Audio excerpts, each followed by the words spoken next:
Matalo TV.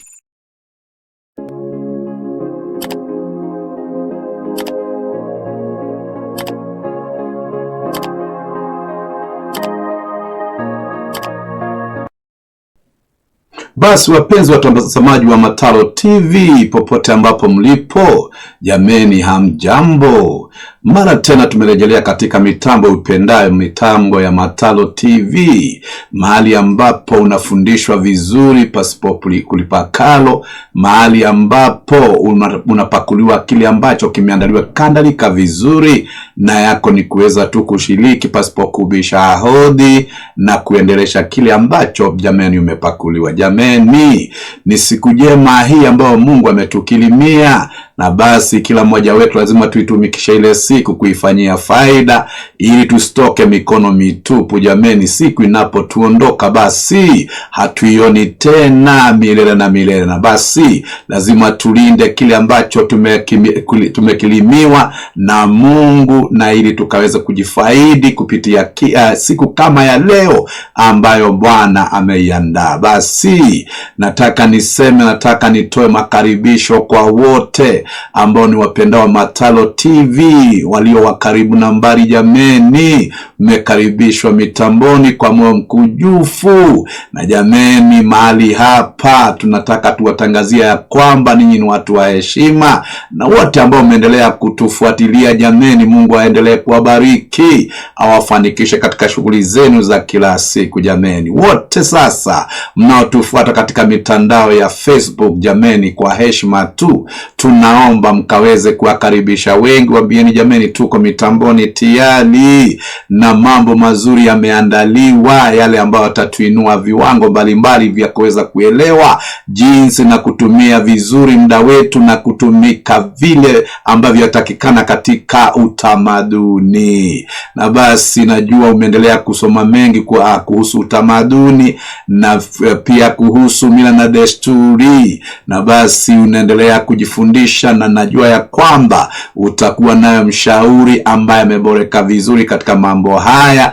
na wengi wataona faida kupitia kwako, ambao ni mwanafunzi ambao unatufuata ili ufundishike vizuri. Basi mnaotufuata katika YouTube vivyo hivyo, tunaomba kwa heshima tu mkaweze kuwakaribisha wengi. Waambieni jameni tupo, na mkawahimize kuambieni jameni waendelee kusubscribe ili waendelee kutufuatilia vizuri katika mafundisho yale ambayo yanaendeleshwa katika Matalo TV. Wote ambao mnatufuata katika Instagram na Twitter, basi vivyo hivyo kwa heshima tu tunaomba mkaendelee kualika wengi na kuwashirikisha wengi mafundisho haya, ili wengi jameni wakapate ufahamu na wakapate kuelewa jinsi ambavyo maisha natakiwa tuyaishi yale. Mnaotufuata katika linki na TikTok, jameni hatujawasahau, nanyi pia tunaomba kwa heshima tu muendelee kupiga kampeni nzuri kuambieni wengi jameni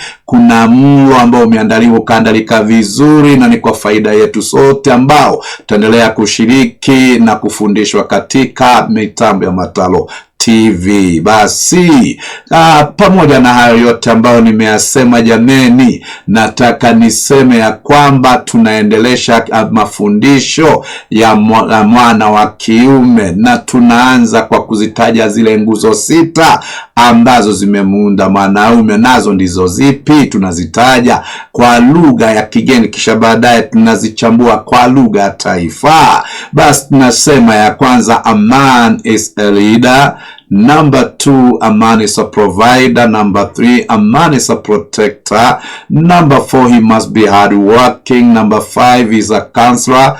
And number 6, is a priest in his own capacity. Mambo hayo ndio ambayo tumeendelea kuyachambua kwa undani, na tumeendelea sasa kujifahamisha mengi, na tumefika kiwango pale ambapo mwanaume ni mshauri, na ndiposa unaona tumeingilia kati sasa mambo na tamaduni tamaduni za makabila, ili tukaweze kujua ya kwamba jameni, mwacha mila ni mtumwa. Na basi kabla sijawaingiza katika mafundisho ya siku, kuna kitu ambacho ningetaka niweke wazi, sababu wengi pia nao lazima tuweze kujua mambo na tofauti ambazo zilizomo na vile ambavyo mambo hukuzwa na mabadiliko kuonekana. Basi nataka niseme kila desturi hukuzwa.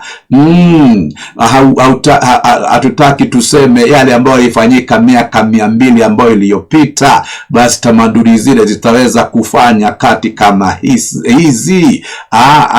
Kuna mambo tayari ambayo imepitwa na wakati, na tukiyarejelea mambo yale tutajiharibu sisi wenyewe, na tutaharibu na hata siku zetu za usoni kule jameni. Na basi ndio nikatangulia kwa kusema kabla sijaanza kufundisha ya kwamba tamaduni na mila na desturi za watu hukuzwa, ili tusije tukabaki katika miaka ambayo imepitwa na wakati na tushindwe kujiendelesha kule mbele. Kama vile ambavyo lugha hukuzwa jameni, vivyo hivyo ndivyo tamaduni hukuzwa, ndivyo basi jameni mila na desturi hukuzwa.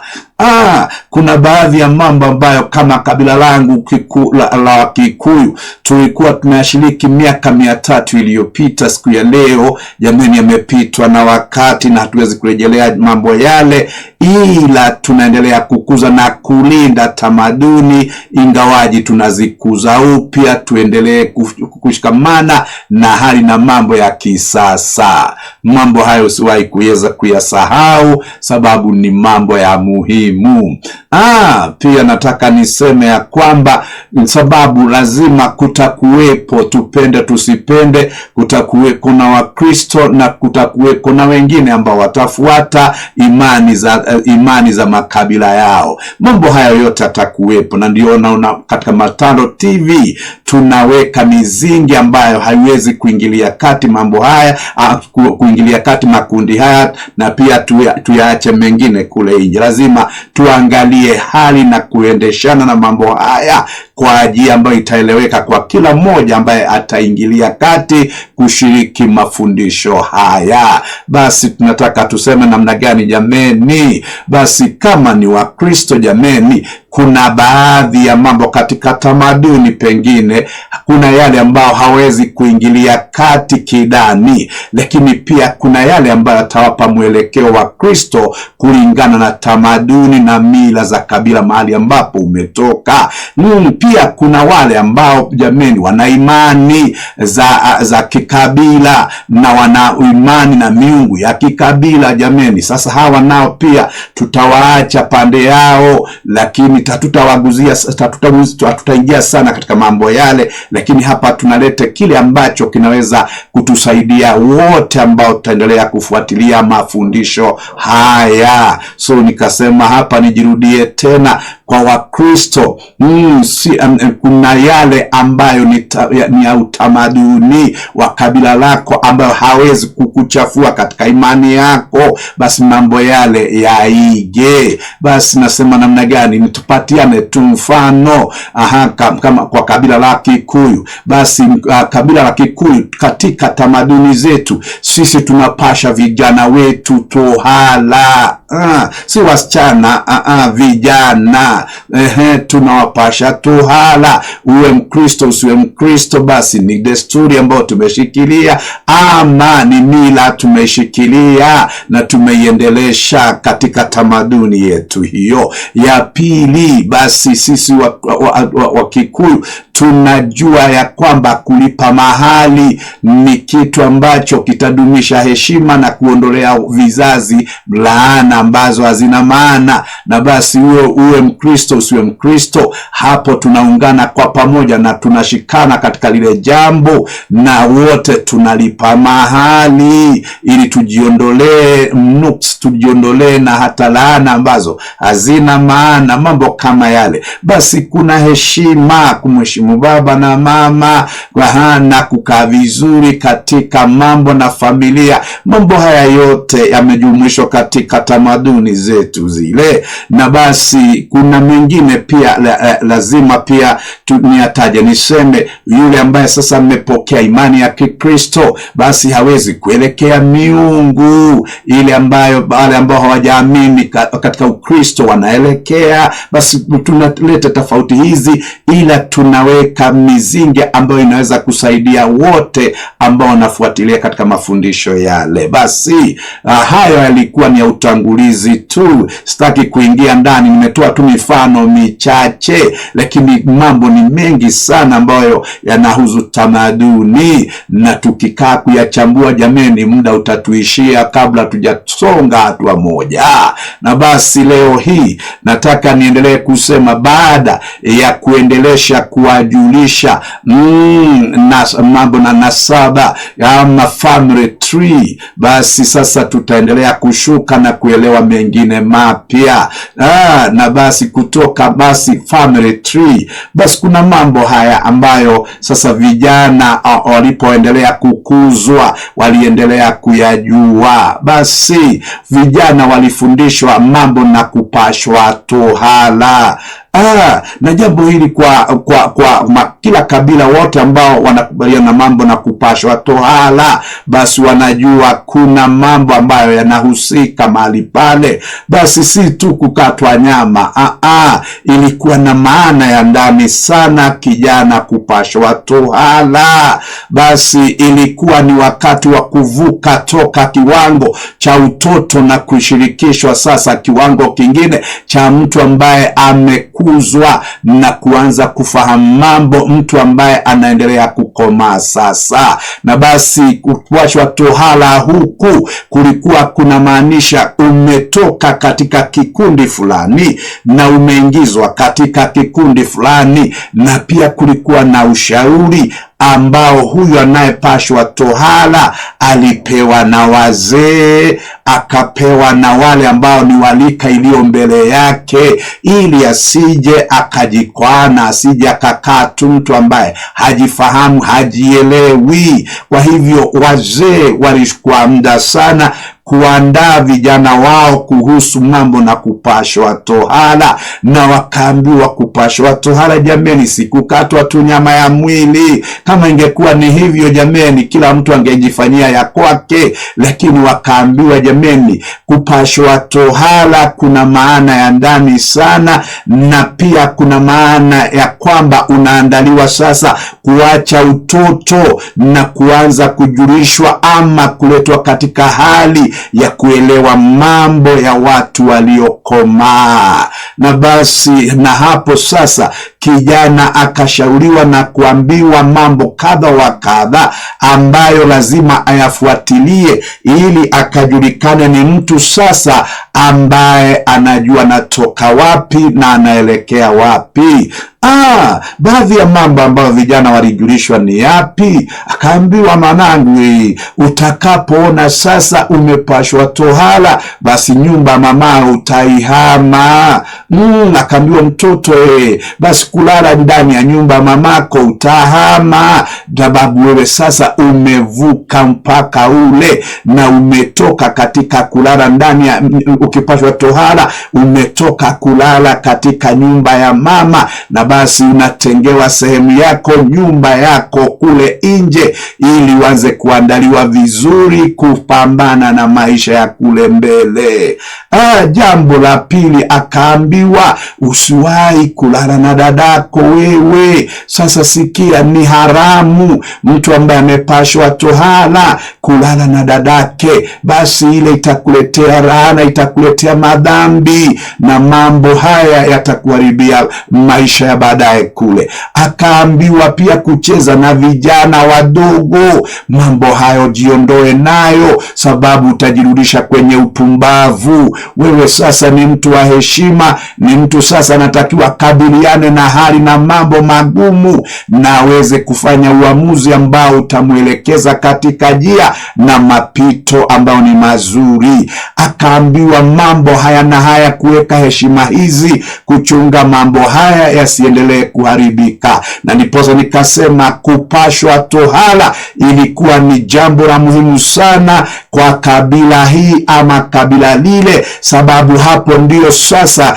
kijana alianza kuandaliwa kuwa mwanaume kamili, na akaambiwa sasa utoto lazima uache. Ila siku ya leo tuna matatizo na tuna shida nyingi, sababu washauri hawamo tena, na watu ambao ni wakufuatilia na kufundisha watu hawamo tena. Mambo mengi imetuendea mlama. Sikieni vizuri, lazima tujue mwacha mila ni mtumwa, na kama atakuwa mtumwa basi ujue hatajiendelesha, ataendelea kudidimishwa na kunyanyazwa. Mambo haya lazima tuyajue vizuri. Basi kutoka hapo kijana sasa akaendelea kushauriwa na baba, akaambiwa sasa, mwanangu, kupashwa tohara tena kuna maana zingine. Ni wakati ambapo sasa unaletwa katika kikundi kile ambacho sasa mmeshirikishwa tohara kwa pamoja. Nayo hapo sasa akaambiwa na baba, sasa utakapoingia katika sehemu ile kuna lika fulani ambao utaingia, an age group ambao utaingia. Kwa nini age group ama lika ilikuwa ni ya maana? Ni kwa sababu walifundishwa kuweka mizingi na kuweka hali na heshima.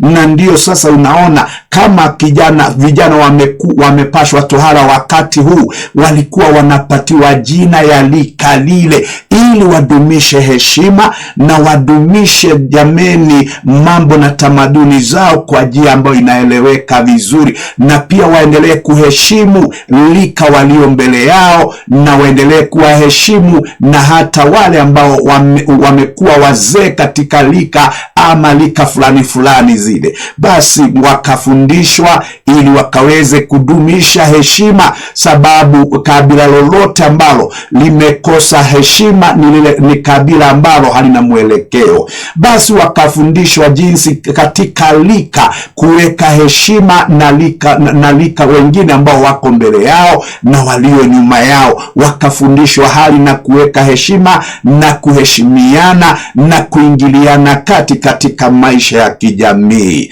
Mambo hayo wakafundishwa, na mengine mengi ambayo sitayataja hapa, sababu wakati wa leo ni kulete tu hali na kuelimisha ili watu warejelee katika sehemu ambazo wamepotoka. Basi toka hapo, basi kutoka sasa kujulishwa mambo na lika na yale ambayo yanahusika na yanahusiano na mambo na lika. Baada ya kufundishwa mambo yale, basi kijana akaendelea kuandaliwa na kuambiwa na baba, basi sasa sababu umefuka kiwango na umekuwa katika lika, sasa kuna kitu kingine ambacho ningetaka nikufundishe. Ama vijana wakafundishwa kuelewa ya kwamba kuna maana kubwa ya mtu kuoa na taratibu za kuoa ni zipi, akafundishwa kijana. Leo hii tuna mambo ambayo ni ya kushtua sana, mambo ambayo haieleweki. Vijana ambao hawana mbele, hawana nyuma, hawajui ni yapi ambayo ni ya kufuatiliwa ili mtu akaishi maisha ya heshima na adumishe heshima zake, aishi maisha na kuelewa maana ya ndoa ni nini na kuoa maana yake ni nini. Mambo yale yakafundishwa. Basi sikieni vizuri, leo hii niko hapa tuchambue mawili matatu ili kila mmoja wetu akapate kuelewa. Basi baba akamwambia, mwanangu, sababu sasa umeingia katika kiwango hiki na sasa umeendelea kuelewa mambo, unisikie vizuri. Kama nitaishi kufurahia, lazima ujue wewe ndiye utakaendelesha kizazi changu. Angalia vijana wa siku hizi, hawajielewi, hawaelewi mambo. Anafikiri kuoa tu ni kuchukua msichana kulala naye kwa kitanda. Baba akafundisha mwana, akamwambia, mwanangu, sitaishi kama jiwe, ila atakaendelesha kizazi changu, my generation, ni wewe. Basi akaambiwa kijana na babake, ukumbuke utakapo kosa kuoa basi unaremesha, ama unadidimisha kizazi changu? Leo hii vijana hawajali, anasema sio lazima mtu aoe, nyinyi mtaondoa upumbavu ninyi. Sikieni, sio tu ati unataka wewe kuoa, hapana. Katika mila na desturi zetu kuendelesha kizazi, baba anafurahia na anaona furaha atakapoona amezaa kijana, sababu anajua jina lake halitaisha duniani.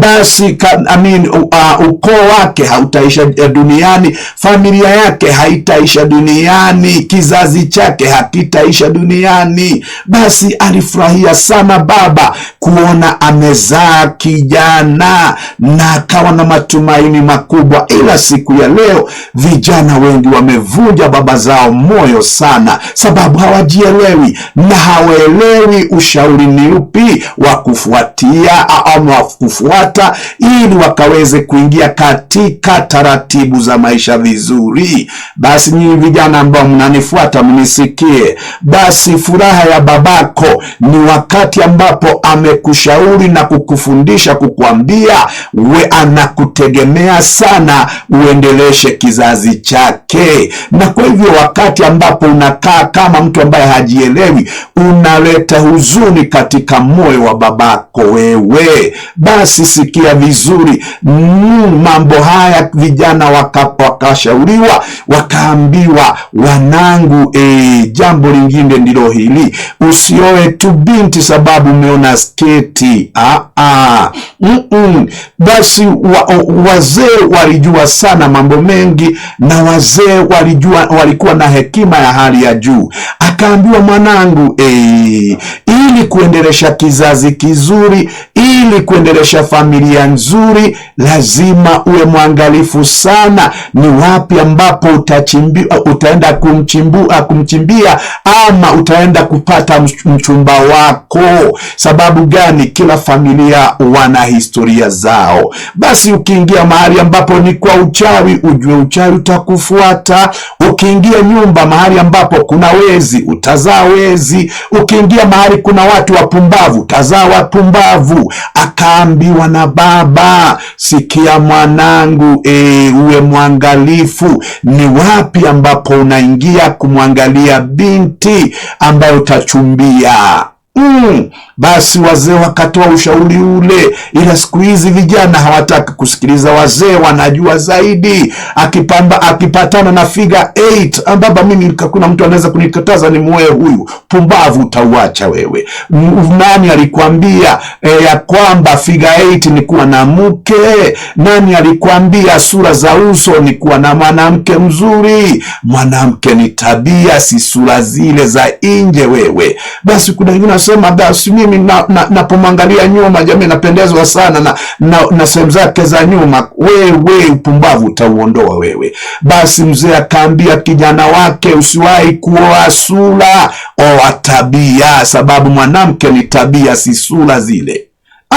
Basi akaambiwa na baba, mambo haya mwanangu nitakushauri na uweze kuyajua vizuri. Utakapompata binti, usikimbie kumuingiza ndani ya nyumba. Kuna mengi bado hujaelewa, na basi kama utapata binti, mlete nyumbani niweze kumuuliza maswali mawili matatu ambayo mwenyewe hauyaelewi, hauyafahamu mambo yale ambayo unashiriki kumuuliza huyu. Basi walijua sana wazee hatari za kijana kuwa binti ambaye hana historia ambayo inajulikana. Basi wakati ambapo analetwa nyumbani, baba alishukua nafasi kuweza kujua historia ya familia yao, kuweza kujua wao ni bari ya nani ama ni ukoo wa kina nani huu, ili wasichanganye damu na wasiingilie kati mambo ambayo inaweza kusababisha laana kuonekana. Akapewa ushauri, alafu akaambiwa na baba, mwanangu, usiwahi kukubali kuwa na binti wa mtu kabla hujamlipia mahali. Najua siku hizi kuna kile ambacho mnaita come stay, na kinaleta kila aina ya shida, sababu mahali popote baraka haijatangulia, shida itawatangulia. Basi mnisikie vizuri, ninyi ambao ni waoga, hamtaki kutokezea kuonyesha kile ambacho mnataka kukifanya kuanzia siku ya leo, na kufundisha kijana, wewe uwe mjasiri. Toa huyo mwanamke aonekane, mtoe hadharani, ajulikane. Yawezekana wewe unamuona kwa sura, kuna wengine wataona mengine ambao hauyaoni. Wanasema wasomi hawa, upendo jameni ni upovu. Na kwa hivyo wewe utapovushwa macho na mapenzi, lakini utakapomleta mtoto binti huyu nyumbani kwenu, kuna kile baba ataona, kuna kile mama ataona, na watakushauri mapema, wakwambie, mwanangu, kile ambacho unaona kwako ni kizuri, ila kwetu kuna mambo tumeyaona, na usipoyachunga yatakuboromosha kule mbele. Basi mtoto akashauriwa na baba, akaambiwa na baba, makubaliano yatakapoyafikiana vizuri, na tukubaliane ya kwamba huyu binti utamuoa, basi usishukue hatua ya haraka. Basi wanasema Wakikuyu, mtoto hakopwi. Usiende kukopa mtoto. Basi akashauriwa, akaambiwa na baba, basi tutakufundisha hali na kutoa mahali. Kwa nini mahali ilikuwa ni ya faida sana? Ni kwa sababu hii ya kwamba wale ambao ni wazazi wa binti na familia ya binti, wale watakapoonja kile ambacho umewaletea wafurahie, watatamka baraka kwa binti yao. Utakapowakasirisha na wakose kitu cha kuramba, watapigia binti yao makelele, na fujo na fitina zitakufuata, na hautaona kutulia katika doa na katika maisha ya ndoa, yatakuwa magumu sana. Na kwa hivyo akafundishwa na babaye mambo hayo yote, na akaambiwa na baba, mambo ni mengi sana ambayo utapata na kupokea ushauri utapata na kupokea ushauri kuyahusu mambo yale. Basi naguzaguza tu njuu kidogo tu, lakini na mengi sana ambayo ningetaka tuendelee kuyaongea, sababu najua kuna mengi ambayo imeendea wengi mlama jameni. Basi haya leo tu ni kufunua kidogo kidogo, lakini ushauri bado ni mwingi ninao jameni. Na ndio unaona naendelea kutangaza, kama mtaunganisha wanaume mahali fulani, munialike, nitakuja niketi nanyi wanaume, niwafundishe, niwaelekeze, na niwaonyeshe njia na mapito ya kujinasua katika mitego ya nyakati hizi. Basi kama mna kikundi fulani ya wanaume, uwe ni kanisani, uwe ni kikundi cha wanaume, mnakutana mahali, mkishukua nambari yangu kwa runinga, basi munialike, nitakuja tuketi na nyinyi mahali pale, ili tuweze kufundishana mmoja na mwingine, na tuelekezane katika njia na mapito ambayo itatuzualia faida. Mambo haya msiwahi kuyasahau. Basi kutoka hapo kuna mengi sana ambayo sikuyataja kuhusu doa na kulipa mahali, lakini nimesema ukinihitaji, nambari yangu utaishukua tu kwa runinga. Basi andaa mkutano mzuri wanaume, nitakuja mahali ambapo mpo, ili tuendelee kufundishana mmoja na mwingine, sababu tusimpomjali mwana wa kiume jameni, huyu ataisha tu. Tusipomjali mwana wa kiume, pombe itammaliza, madawa ya kulevya itammaliza, basi watakaliwa na wanawake hawa watu. Mambo haya myajue jameni. Basi mambo mengine ambao vijana walifundishwa ni jinsi ya kushirikiana na kutembea vizuri na mashemeji. Basi siku ya leo mambo ni mengi sana ambayo imetuendea mlama jameni. Nataka niombe tena kutoka desturi za Wakikuyu ama niombe kidogo tu, nitumie mfano huyu wa Kikuyu. Basi kijana aliambiwa na babake, utakapooa binti kutoka kwa familia yao, ndio hiyo basi usikie vizuri, utakapowatembelea wazazi wa binti ambao umemuoa, wewe kijana hauwezi kulala nyumba moja na binti huyu kwao nyumbani kule. Mambo haya ni ya kutisha sana. Leo hii unaona mzee anatoka na mke wake, wanaenda kulala kwa mama ya mke wake, nyumba moja, paa moja, chini ya paa moja na mama. Wewe ni mambo ya kushtua, hajasikika, lakini siku hizi yanasikika. Wawezaji kuenda kulala na mke wako ndani ya nyumba ya mama yake ama ndani ya nyumba ya baba yake? Hayo yalikuwa ni mambo ya shida kubwa, yalikuwa ni mambo ambayo yalikuwa yatisha kusikika. Mwanaume kama mimi nimeenda nyumbani kwa kina mke wangu na niende nitandikiwe kitanda nilale kule, haijasikika. Lakini leo watu, sababu hawana mshauri na hawana watu wa kuwashauri, unaona mtu mzee kama mimi, miaka niliyo nayo, naenda kutandikiwa kitanda kwa kina mke wangu, kwa nyumba ya mama mke wangu, natandikiwa kitanda pale, haijasikika. Hii ni makosa makubwa. Narudia tena, ni makosa makubwa. Heri niondoke kama usiku umeingia, basi niende nitafute roji nilale, ama nitafute nyumba ya marazi ni kondishe nilale, lakini siwezi kulala chini ya paa moja na mama mkwe yule. Haijasikika. Mashemeji pia kulikuwa na ushauri ambao vijana walipashwa ushauri ya jinsi ya kuweza kuhusiana vizuri na mashemeji na kuishi maisha mazuri ya uhusiano mzuri na mashemeji. Mambo haya lazima tufundishane, sababu kama kuna shida zimetokezea manyumbani, ni watu kukiuka kile ambacho kimekuwepo tangu jadi. Na watu wanasema sisi tumesoma. Ndio, elimu zako, ujue ya kwamba kuna sehemu ya elimu zako na kuna sehemu ya ushauri. Mambo haya lazima tuyafuatilie kuweza kuyajua, tusije tukajiangamiza na kile ambacho hatukijui. Basi naendelea kushauri hatua kwa hatua, sababu sitaki kuwakimbiza katika mambo haya. Nataka niwapeleke hatua kwa hatua mpaka niwaingize sehemu ya kuelewa vizuri.